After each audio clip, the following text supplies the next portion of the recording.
What is up, everybody? This is Famous, and welcome to episode 3 of the Windows Movie Maker editing series. In the last episode, we talked about trimming clips, getting them down to their most optimal time, getting rid of redundant information, etc. And in this video, we are going to be talking about panning and zooming. If you do not know what those are, zooming basically adds the focus and magnifies to a certain portion of the video, and panning moves from one side of the video to another. And I figured the best way to do this is to just show you guys an example. So let's go ahead and roll the clip. So I think a good example goes a long way. And what we're going to do right now is notice that there is kind of a clear filter around. This would represent maybe what the viewers would see if we were panning and zooming. So let's say in this example that we want to focus on what I'm saying, and we pan and zoom down to the bottom right side of the screen. So we start out central, and then we come down here, and I'm sitting here talking, and I mentioned something like, oh, well, we need to go to the subscriber tab, which is on the left side. What we would do is start the pan from the bottom right of the screen and go to the bottom left of the screen, and it would pick up what we were talking about. And then from that point, if I needed to move again, I could start from that bottom left and then move wherever from that. But a good professional opinion on this is that your pans and zooms need to start where the last one finished. So now that you've seen kind of what our goal is, I'm going to be showing you some examples in this video specifically. One of them is just going to be a zoom, and then the second one is going to be including panning and zooming at the same time, and just kind of showing you how to effectively use it. So, for the first example, what we're trying to accomplish is that, in this case, I tell people off to the left side of the screen, there's this. So what I want to do is make sure that, that I emphasize that. So I'm going to go ahead and get rid of this just so you guys can see the example. Here it is, unedited. Studio. You need to go down to subscribers, and that will be on the left. Because I tell people, go click on this, it's going to be on the left side, we are going to add in a zoom down to the bottom left. So what you have to do is go to the Animations tab, and once you've clicked on the Animations tab, look over to the far right and you'll see pan and zoom. To subscribe. And here's what the clip looks like once we've added that in. Here's Studio. You need to go down to subscribers, and that will be on the left.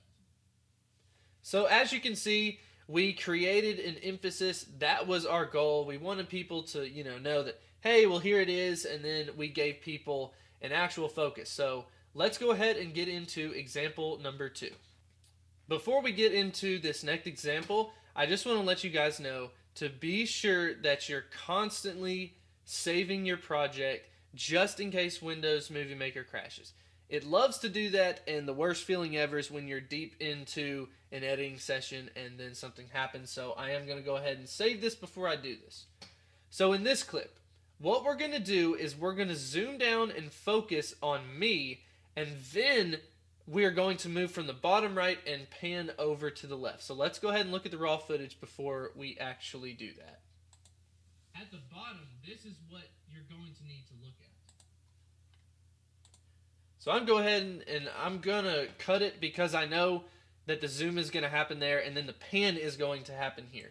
So there's going to be 3 topics, and that's going to be channel, other, video, and then close the counter. Okay? So that's going to be the last emphasis that we're going to create. So we're only going to be editing these 2 clips. So the first one, we're going to add a zoom into the bottom right of the screen to focus on me.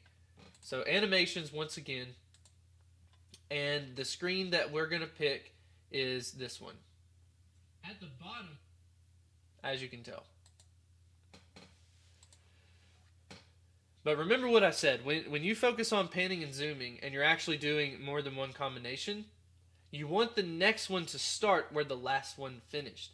Since our zoom finished on the bottom right, we want our pan to start from the bottom right and then move off to whatever direction we want. In this case, we want it to go to the left.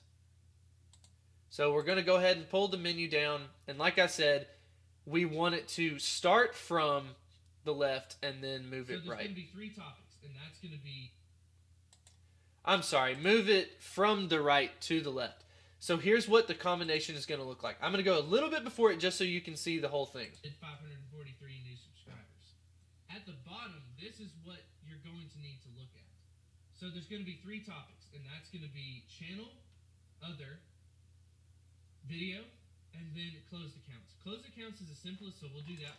So notice how seamless that was, that it transitioned down to the bottom of the screen on the zoom, and then we pan from that bottom right over to the left. So it basically just made it look like it went down and then it went across. Super seamless. I definitely recommend you guys to try this, and it really does bump up your videos. A lot of the best YouTubers do it to retain, attention for a lot of people, and you may not even notice it, but I encourage you to go watch videos and watch the best YouTubers and see if they do this in their own videos. If you enjoyed this video, be sure to like and subscribe. I put the playlist up on the screen now, and I hope to see you at episode 4.